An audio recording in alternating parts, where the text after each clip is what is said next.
A Canadian friend ended almost every single sentence with eh. Nice weather, eh? We're heading out, eh? I genuinely thought he had a strange verbal habit, or maybe a slight speech tic. Eh is actually a genuine functional part of not a habit or a tic at all. Exactly, and today we're covering Canadian English, the words and phrases that surprise even other native English speakers. Hello everyone and welcome back to the channel. I'm Emma.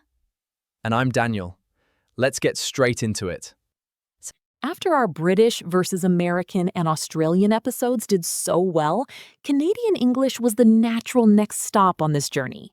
Canada genuinely has its own unique blend of British and American influences, plus completely original expressions. Let's decode the most essential ones right now. Let's start exactly with eh from our story. It's added to the end of sentences, functioning similarly to right or isn't it in other English varieties. For example, it's cold today, eh? Simply means it's cold today, isn't it? It invites agreement or confirmation. Toque means a warm knitted winter hat, essential vocabulary in a country with genuinely cold winters. For example, don't forget your toque, it's freezing outside. Double dole is specifically a coffee order, meaning 2 creams and 2 sugars, extremely common at Canadian coffee shops. For example, I'll have a double-double, please, at a Tim Hortons, a famous Canadian coffee chain. Loonie means a Canadian $1 coin, named after the loon bird pictured on it. And toonie means the $2 coin, playfully following the same naming pattern. 5 essential words already. Eh, toque, double-double, loonie, and toonie. Already enough to survive a genuinely casual Canadian conversation, especially involving coffee or cold weather. Emma, did you know any of these Canadian words before we started researching for this episode? Honestly, only eh. And even that I thought was more of a stereotype than something genuinely used constantly in real conversation. It's actually very real and used naturally without any self-consciousness at all by most Canadians. Let's cover a few more. Washroom is the standard Canadian word for what Americans typically call a restroom or bathroom. For example, excuse me, where's the washroom, please? Completely standard, polite Canadian phrasing. Pop means a carbonated soft drink, similar to how some Americans say soda and others say Coke generically. For example, would you like a pop with your meal? What about keener, a word I found genuinely charming once I learned it? Keener means someone who is very eager, enthusiastic, and hardworking, especially in school or work settings. For example, she's such a keener. She always finishes assignments early. What about the pronunciation difference in words like about? I've heard this is a famous Canadian stereotype.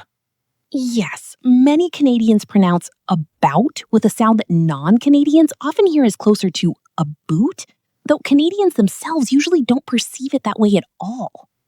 A famous, often exaggerated stereotype in media, though there is a genuine underlying pronunciation pattern involved. What about specifically Canadian spelling, since that's genuinely a mix of British and American styles? Canadian spelling typically uses British style for words like color and favorite, similar to the UK. But often uses American style for words like tire instead of the British tire, creating a genuinely unique blend. What about gong show, an expression I found particularly fun to learn? Gong show means a chaotic, disorganized situation or event. For example, that meeting was a total gong show. What about kerfuffle? Kerfuffle means a fuss or commotion, usually over something relatively minor. For example, there was a whole kerfuffle about the parking situation. What about specific Canadian sports vocabulary, since hockey is such a huge part of Canadian culture? Deke means to fake out an opponent, especially in hockey. For example, he deked the goalie and scored easily. Very specific, sports-related slang that has actually spread into general casual conversation too, beyond just hockey itself. What about giver, another distinctly Canadian expression? Giver means to try your absolute hardest, to put in maximum effort. For example, come on, giver, we're almost at the finish line. Let's cover a useful grammar point too, related to how a functions specifically in sentences.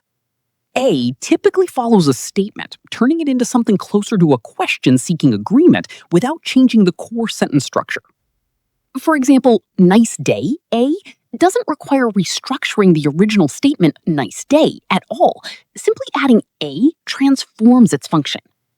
Very simple to add once you understand the pattern, though it does require some practice to use naturally without overdoing it.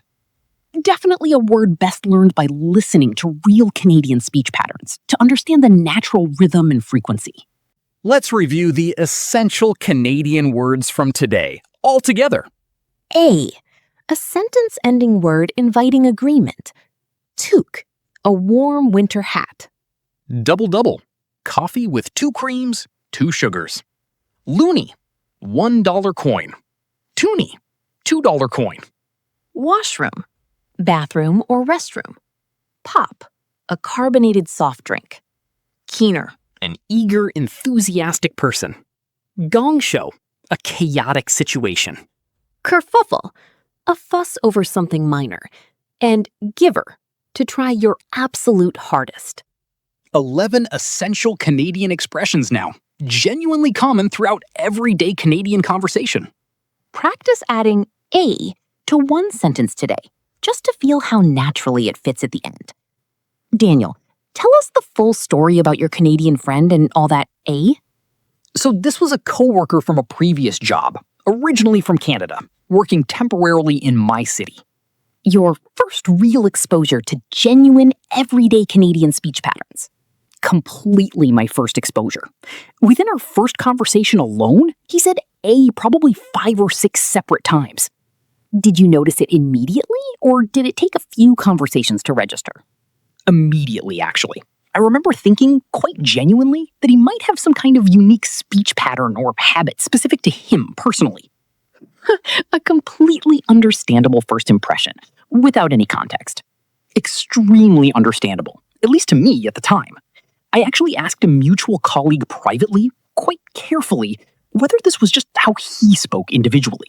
What did your colleague say? She laughed and said, "Oh, that's just Canadian. Wait until you hear him say a boot, too," which genuinely confused me even further initially. So, you learned about 2 Canadian stereotypes almost simultaneously from that single conversation. Almost simultaneously, yes. I started paying much closer attention after that and quickly realized A appeared in nearly every single casual conversation he had. Did you eventually ask him directly about it? I did, a few weeks later, once we were more comfortable together as colleagues. He laughed and explained it exactly like we described today, inviting agreement, almost like, right? Or isn't it? How did he react to being asked directly about it? He found it genuinely funny and said almost every non-Canadian coworker eventually asked him the exact same question within their first few weeks together. So, this is a very common, recurring cultural exchange moment for Canadians working internationally. Apparently extremely common. He even started saying it slightly more jokingly once he realized how much it fascinated everyone around him. What's the lesson for our listeners here? Regional expressions like A aren't strange individual habits. They're genuine functional parts of how an entire region naturally speaks. And once you understand the function behind them, they stop feeling confusing and simply become another fascinating piece of the English language's incredible variety. Everyone, did you already know any of these Canadian expressions before today? Tell us in the comments. And out of British, American, Australian, and now Canadian English, which variety do you find the most interesting? We read every single comment, and honestly, these regional English comparison episodes consistently bring out fascinating stories from around the world. If this episode helped you, please like it and subscribe for a new episode every week. In our next episode, we are talking about verbs that get confused constantly. Make versus do, say versus tell, borrow versus lend, and more. Subscribe now so you do not miss episode 38. Take care, everyone. Great episode today, eh? Very well practiced, Daniel. Bye, everyone.